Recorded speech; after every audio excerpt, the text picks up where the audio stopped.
الصيام ابو سجاد والله دوختنا يا معود. شخبصتنا تقول يا الله وتحررت الموصل وان شاء الله دم الشهداء ما راح حدا. والله ما سلم على جد روح المدرسه يلا خطي بالك. يلا يلا باي باي. الله يعاقبك.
Não, posso, espera.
شنو التوم مالتك؟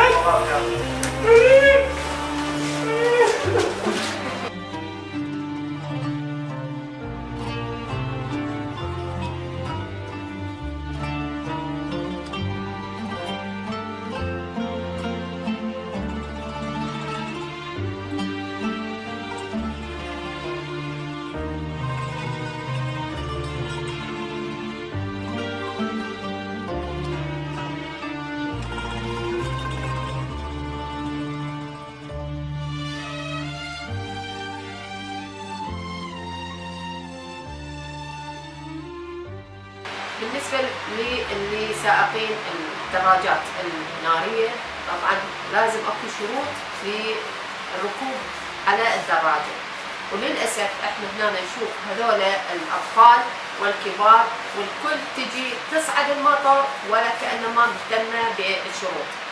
عدم أخذ أكثر من نفر، هنا ما شاء الله العائلة كلها تصعد وياهم. للأسف يجون أغلب الأحيان مسرعين ويجون رونج سايد، يعني بالجهة المقابلة. بهيج حالة يسوي إحراج ويسوي حوادث كثيرة.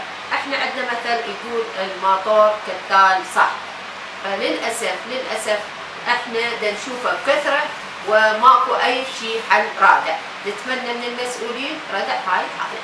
تجينا هواي حوادث، من ضمنها حوادث أطفال، حوادث كبار، وللأسف مثلا إنه تصير طبعا الطبيب هم عنده أحاسيس ومشاعر، وخاصة إحنا أمهات قلبنا يتأسف وينقهر إنه من يشوف طفلة تموت. شنو ذنب هاي الطفلة إذا كان هذا أبو الماطور مستخدم أو ما مستخدم وما يعرف شنو السياقة، ويجي يضربها ويمنعها من هالفرحة ويمنع فرحة أهلها. للأسف ما عندنا قانون رادع بهالأمور، وإن شاء الله نتأمل على المستقبل فالداخلية تحط قوانين تضبط هاي الحوادث. كادر برنامج شلة المشاغبين، وإن شاء الله من عطاء إلى عطاء.